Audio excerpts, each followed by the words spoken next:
जय सीताराम। सभी सनातन प्रेमियों को मेरा प्रणाम। तो आइए मित्रों, और श्री रामचरितमानस की शुरुआत करते हैं। धर धीरजु सुतो बदनु निहारी, गद गद बचन कहती महतारी। तात पितहि तुम प्राण पियारे, देख मुदित नित चरित तुम्हारे। धीरज धरकर पुत्र का मुख देखकर माता गदगद वचन कहने लगी। हे तात, तुम तो पिता को प्राणों के समान प्रिय हो। तुम्हारे चरित्रों को देखकर वे नित्य प्रसन्न होते थे।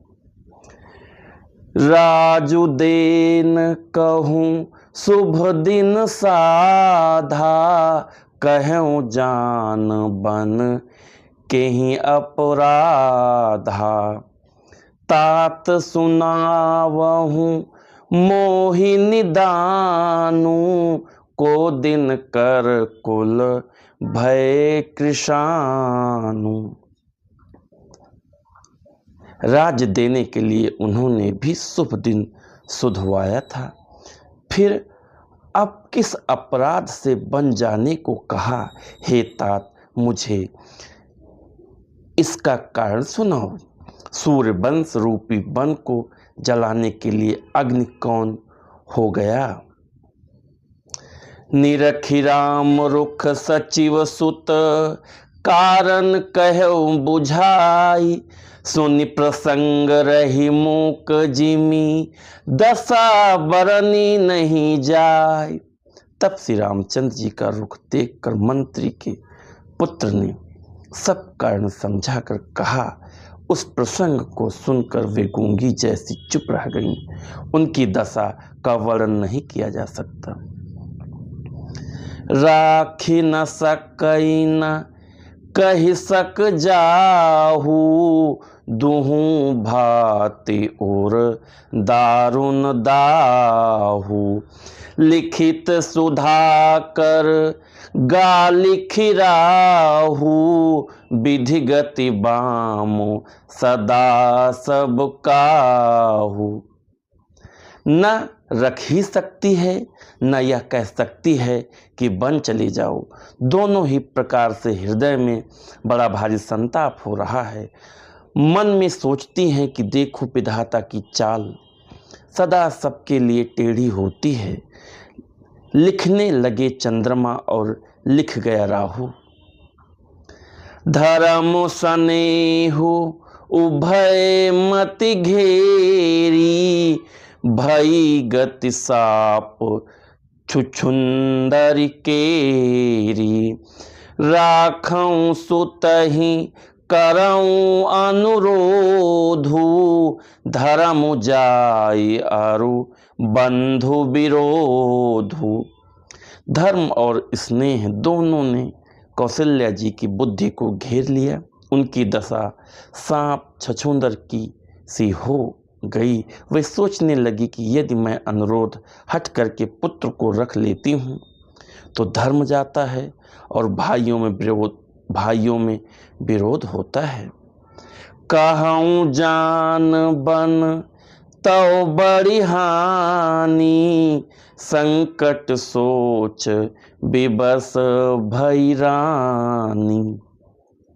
बहुरी समुझतिए धर्म सयानी, राम भरत दो सुत समुजानी।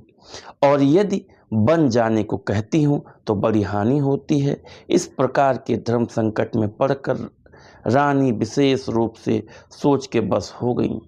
फिर बुद्धिमती कौशल्या जी स्त्री धर्म पतिव्रत धर्म को समझकर और राम तथा भरत दोनों पुत्रों को समान जानकर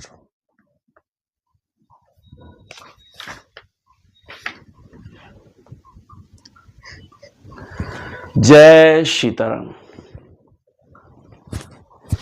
तो मित्रों, आज का हमारा जो श्री रामचरितमानस का पाठन था यहीं पर समाप्त हुआ।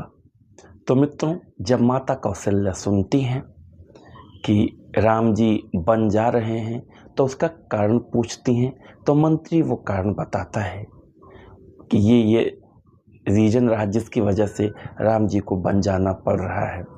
तो कौशल्या जी को बहुत दुख होता है, बहुत सोचती हैं कि क्या बोलूं, लेकिन सोचती हैं अगर रोकती हूँ तो पति का अपमान होता है जो उन्होंने वचन दिया है, और अगर जाने के लिए बोलती हूँ तो भी कष्ट है।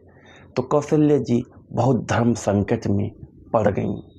फिर वो सोचती हैं कि नहीं, जो वचन है उसी का पालन किया जाए।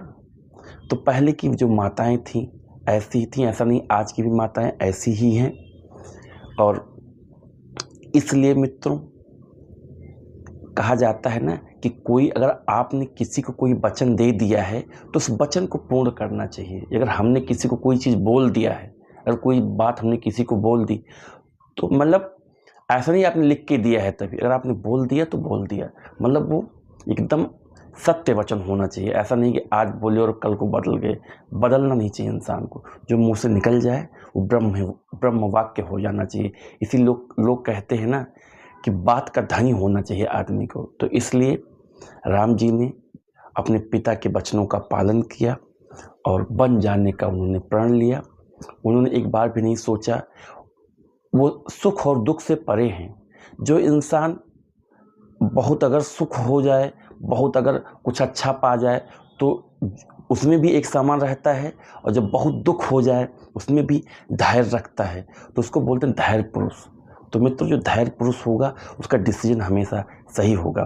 तो इसलिए मित्रों, हमें धैर्य रखना चाहिए, किसी चीज़ में बहुत ज़्यादा हड़बड़ाना नहीं चाहिए, सोच समझ के ही डिसीजन लेना चाहिए। तो मित्रों, आप लोग भी कोशिश करिए, सोच समझ के डिसीजन लीजिए, लेकिन कोशिश करिए कि कम से कम 5 चौपाई आप श्री रामचरितमानस की डेली पढ़िए, तब आपका डिसीजन और अच्छा होगा। और सोच समझ के लेंगे, क्योंकि जब आदमी के अंदर ज्ञान आ जाता है तब वो सोच समझ के कोई काम करता है, हड़बड़ाहट में नहीं करता। तो ज्ञान आपको तभी मिलेगा जब आप श्री रामचरितमानस पढ़ते हैं, जब आप राम जी का चरित्र पढ़ते हैं। तो मित्रों, मैं उम्मीद करता हूँ कि आप लोग कम से कम 5 चौपाई डेली पढ़ते हैं। जो भाई हमारे मित्र हैं वो नहीं पढ़ते हैं, वो आज से स्टार्ट कर दें। लेकिन जो बड़े हैं, बुजुर्ग हैं, उनको चाहिए अपने नाती को, अपने पोतों को, अपने बच्चों को साथ में लेकर बैठना चाहिए। कम से कम 5 चौपाई श्री रामचरितमानस की जरूर पढ़ें बच्चे। तो इसी के साथ मैं अपनी वाणी को विराम देता हूँ। जय श्री राम।